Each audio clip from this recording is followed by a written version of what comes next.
Today we're doing something very different. We've actually got one of the investors whose portfolios we're reviewing today. We're gonna refer to him as Mr. M. I'm Yash, with me is Sushmit, and he's with us on the call, Sushmit. And we're gonna try and do a live breakdown of the portfolio. So if you could maybe just help me understand a little bit about your introduction, a little bit about your background, that would really help our viewers understand who you really are. Last 26 years, I've been working in retail, in different FMCG retail, hyper retail, and as well as furniture and homeware retail. Coming from a middle class family, all we learned about is life insurance. One of the life insurance agent actually introduced me to mutual funds. I could take this decision to start because I was working outside India, number one, and I had a tax-free income, number two. And number three, me and my wife had discussed that I will try and save or aggressively whatever I can, and she will manage the complete household expenses. I've been lucky in that. Wow. So completely lucky. Thanks to my wife, I've not been in the last 10 years. I've not given any money to her. So I've not paid any rent or my son's education or any medical bills, nothing. So that is when I said, okay, let me go, let me start. I started with a distributor. So then I started reading. So once I learned a little, I became over smart. Then I cut off the distributor and I said, let me go direct. I can do everything by myself. Again, I was investing very bad. I used to pick up some thematic fund, some flexi cap, some large cap, some small cap, random stuff, NFOs. About 2 years back, I sat down, I looked at my portfolio. I said, I don't know where am I going. Then I said, why don't I make my own strategy? Why don't I create my own approach? I took a 3-basket approach for mutual funds. I said, one, let me do direct, little bit of money. Then let me go through a distributor, some portion of the investment. And the third one was with you, PMS route. I said, this is the strategy I took. That is where I am today. And last thing, I just retired. As I said, I just retired myself. So after 26 years of working, so I took a call of not working anymore. It's a simple reason. I want to spend time with my wife and son because I've been away for last 10 years. So that's why I took this decision. My wife continues to work. So I think she wants to work for next 10 years. We'll see how it goes. As of now, I have retired myself and I'm trying to readjust myself to India, to these conditions and how to live with the family again. No, that's by the way, a very interesting story. Before we get into your portfolio, I want to understand a little bit about what goals you had when you started investing. No goals. I had no goals. I had only one thing in my mind, that how aggressively can I create my portfolio? When I decided that I want to come back, that is when I started thinking, what should be my goals? Do I have enough? Right. Who all are there in the family? So it is me, wife, son, and our in-laws. Understood. Got it. So do you think, like, a lot of people have very, the most common goals are children's education, marriage. Were those goals ever considered from a point of view of wealth planning? With all these things that we've been investing very aggressively, can I create wealth? That was the one. Second was that, again, obviously it's a son's education, but I was clear that I have an investment which I've already invested in a flat. So that I have earmarked for to sell and to sponsor my son's education. So if you need more, so then is my investment enough? So number 3 was that to travel. Oh. So once my son goes abroad, so me and my wife, if we want to travel every year, so what should be the fund? Is it 6 lakhs enough? Is it 10 lakhs enough? That should be that is one of the goal. And fourth one, I just, for the sake of it, okay, I just kept it son's marriage. So we don't know today where do they want that. I have no idea. I said, okay, for the sake of it, let me keep it. The important thing is, once my wife stopped working, the monthly expenses. So if I have to generate that 2.5 lakh rupees or 3 lakh rupees per month, so will they gonna last? How many years it will gonna last? Understood. So, Sushmit, I'm going to get into the portfolio review. You've heard Mr. M's journey, Mr. M's goals, and let's see if the portfolio that we have been able to review is in line with all that sir has said, right?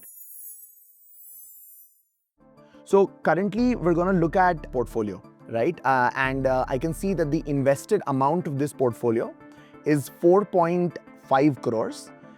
Which has grown to about 4.98 crores, right? And it is split as follows. Equity mutual funds is about 91% of the portfolio, or 4.5 crores.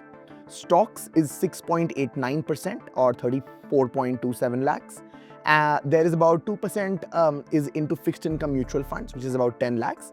And I see some 0.1 to 2% in alternatives, about 80,000-90,000. So Sushmit, we're seeing this as a very heavy equity portfolio. Your view on the allocation? Just to take a step back, Yash, I think the first thing is that Mr. M has ensured there's some other asset created for son's education, Right. Which in a way then takes away or is an important exclusion that we need to do when we do financial planning for Mr. M. So point number one is that it is fair for us to assume that this corpus is what is going to go towards post-retirement lifestyle. Right. And we do not foresee anything from this pool or from this corpus to go towards one-time kids' education, right? So I think point number one is that to be established. So just to take you back, the monthly expenditure that Mr. M is talking about, this portfolio will help sustain that once Mr. M's wife retires. Yeah. So let's break this discussion down into two parts. One is the portfolio review in itself, and secondly, post that, what is required so that Mr. M sounds super healthy. So assuming that he's going to live, he and his spouse are going to live for 30 years, what is required? Right. So just getting into the portfolio first, and I think the most important thing is while we're seeing the output, the portfolio XIRR is 7.01% versus benchmark of 7.59%. There is a little bit of underperformance. And I think Mr. M in his introduction did explain that there is a little bit of tuition fees, as we call it, that he's paid in understanding markets, understanding investing. Right. And I think that is what is visible.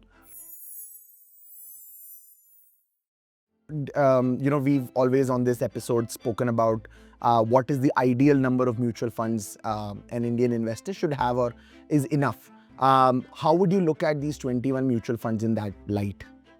So I think, firstly, there is, Mr. M mentioned how his direct portfolio is doing better than his regular portfolio.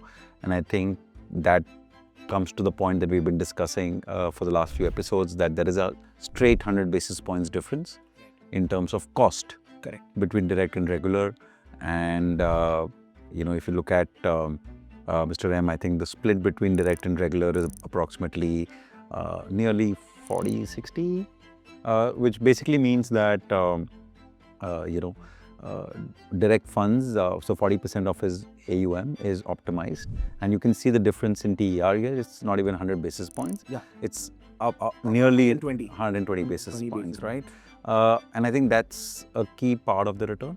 Right. The second, obvious thing is the number of funds. As we have constantly said, that the number of funds required is just 5 to 9 maximum. So there is an opportunity to reduce number of funds as well here. And I think this is one of the portfolios which is easier to move towards or being set up for outperformance versus where we are today. We have seen some portfolios where, according to us, it would take a year for that portfolio to reform itself. Here, I don't think that journey is that long. The only one thing that I would like to caution for this approach is that as we move closer to the no income period, Yes. which is let's say 2 years from now, 3 years from now, the portfolio has to shift Right. slowly towards debt, right? Or towards fixed income. More importantly, because you don't want to withdraw from your equity fund every month, because not every month is going to be an up market. Like for example, we saw in the month of March, markets were down double digit. Yes. You really don't want to withdraw money then. Draw money at that time. So I think while the portfolio could be set up for a 12% over the long term with equity, we have to move towards a 10 to 11% as we retire. But the good news is, if you do a simple calculation where we spend the next couple of years at 12%, move towards 11% return profile, and then towards 10%, the current AUM of Mr. M will sustain him till the age of 96. Wow. Right? So let's break that down. Let's break that down. So first, I think make it very clear for your users that as Sir and his wife move towards retirement, full retirement between both the husband and wife, and enter the no income period, no income from the primary source of this thing.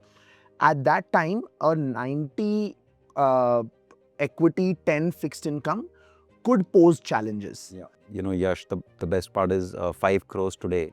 Yes. Is, which is Sir's current value. Which is Sir's current value, comfortably sustains him for 30 years. No, that's fantastic. Sushmit, in terms of the equity market cap allocation of this portfolio, I am seeing 50% of the portfolios in large cap, 27% in mid cap, and 24.6% in small cap. How does that align to current market situation? We're sitting in end of April of 2026 today. This is very close to our recommendation as well, while we have a slightly larger preference towards large cap, about 60% odd, but it is not completely, I would say, it is in the vicinity of what our target portfolio is. Understood. And I wouldn't, be too, there's not much to correct here. I mean, 5%, if you move 5 percentage points from, let's say, both mid and small cap towards large cap, you'll have the perfect target portfolio. Right. I would not be too worried about it. Again, as I said, as we go towards the, harvesting period of this corpus, you will not only need to correct the equity debt, yes, you also have to correct the within equity, yes, more inclination towards large cap. Understood. No, thank you so much, Mr. M. I'm sure this was very, very helpful for our viewers. But thank you so much, and we'll see you in the next episode of Portfolio Breakdown. Thank you, Mr. M. Thank you very much. If you would like to review your portfolio on the Deserve app, scan the QR code on the screen or download using the link in the description below. If you would like to get featured on this series and have your portfolio reviewed, fill out the form by clicking on the link in the description below. Mutual fund investments are subject to market risks. Read all scheme-related documents carefully.